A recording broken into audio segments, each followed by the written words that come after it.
Bakit hindi mo pinaalam sa akin na sinama si Katie sa bahay? Kaibigan ko din naman siya, diba? Bawal ba na magdala ko ng kaibigan dito sa bahay? Dapat kilala mo yung taong pinapapasok mo sa bahay. Sa susunod, ipapaalam ko na sa'yo kung sino yung mga pupunta dito sa bahay. Kailangan mo tumabi! Ano ba, Mami? Tumabi ka na ngayon na! Ma'am, anong meron sa trunk nyo? Palabasin niyo ako dito! Sir, kilala ko po kayo ah. Kayo po yung sa police station na pinagtanungan namin tungkol sa CCTV. So kayo po yung nagsabi na wala sa inyo yung CCTV footage, pero alam niyong nasa kapatid kong si Zoe, tama po ba? Anong pinupunto niyong dalawa? May problema ba kayo sa akin? Tulungan niyo ako! Tulungan niyo ako! Tulungan niyo ako!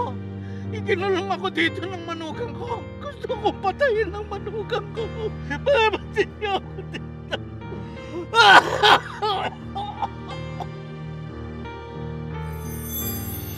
So nagkakaproblema po ngayon yung CCTV footage ng hotel. At saktong nandito po kayo. So sinasabi niyo na may kinalaman ako sa CCTV footage na yon?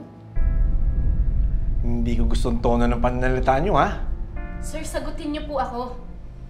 May kinalaman po ba kayo kung bakit naglolo ko yung CCTV dito sa hotel ngayon? Hoy, tigil-tigilan niyo akong dalawa sa problema niyong yan, ha? Wala akong pakialam na, ilabas niyo ako. And for your information, nandito ako sa hotel for official police business. Sir, andito na po yung for questioning. Sige, sunod na ako sa inyo. Paano, ma'am? Sir, mauna na ako sa inyo, ha? May trabaho pa akong aayusin. Excuse me po.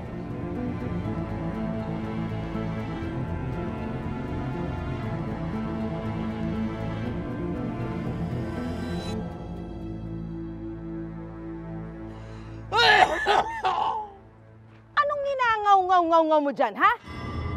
Moira! The one and only. Ano? Akala mo makakatakas ka? Asa ka pa? You are so doomed! Sir! Sir! Yan ang manugang ko! Arrestuhin niyo siya! Dami mo pang satsat. Igapos sa to! Sige lang. Moira! Anong plano mo sa akin? Plano? Alam mo, marami akong plano. Pero kung alin doon ang gagamitin ko sa'yo, pag-iisipan ko pa. Unless gusto mo ngayon pa lang ma-deads ka na. Ikaw na! Ikaw po! Patayin ko na! Ikaw! Ikaw!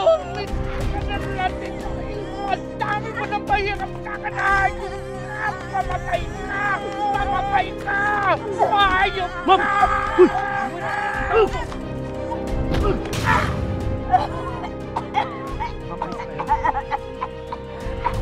Gapos mo na yan! Mahayop ka, Moira! Ayaw mo tumahimik, ha? Ingay mo, ha? O, ayan, ayan. Ito sa'yo. Ayan! Ayan, sige!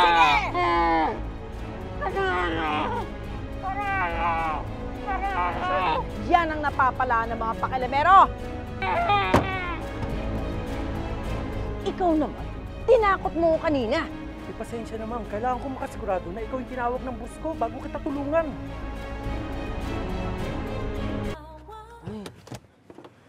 Mami, ano na bang nangyayari? Bakit ang tagal-tagal mo?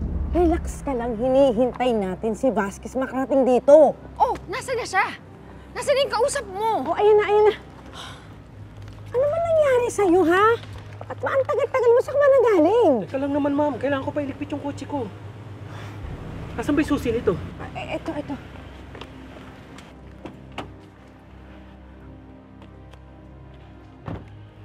O, ito. Ingatan mo yung mahal kong biyanan. At sabihin mo sa boss mo, try kong dumaan mamaya.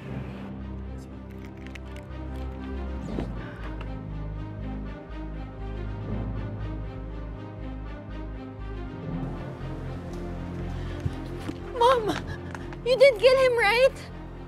Ako, killer?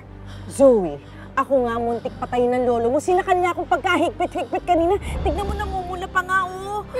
Pero Mami, bakit ganun? Bakit sumigaw si Lolo? Anong ginawa mo sa kanya? Zoe, wag mo nang isipin ang peking lolo mo. Ang kailangan natin pagtuunan ng pansin is how to secure our alibi. Dahil hindi tayo pwedeng makunik sa pagkawala ng lolo mo.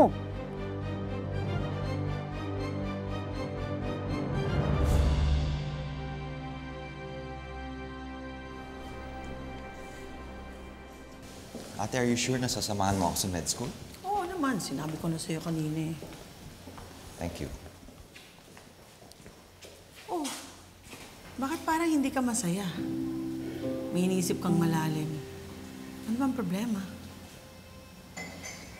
Ate, tinawagan ko na si Papa. Oh, may kausap na kayo? Nagkabati na kayo? Kanina ko pa siya tinatawagan pero hindi siya sumasagot. Nakailang text na rin ako. Hindi siya nagre-reply. Siguro nga, galit pa rin siya sa akin. I should have answered him nung ilang beses siya nag-reach out. Huwag kang ang nega. Baka naman napunta lang siya sa isang lugar na walang signal, kaya hindi niya masagot yung mga text mo o yung mga tawag mo. Basta alam ko, hindi ganun ang papa. Hindi siya aalis na hindi kayo nag-uusap at hindi nagkakaayos.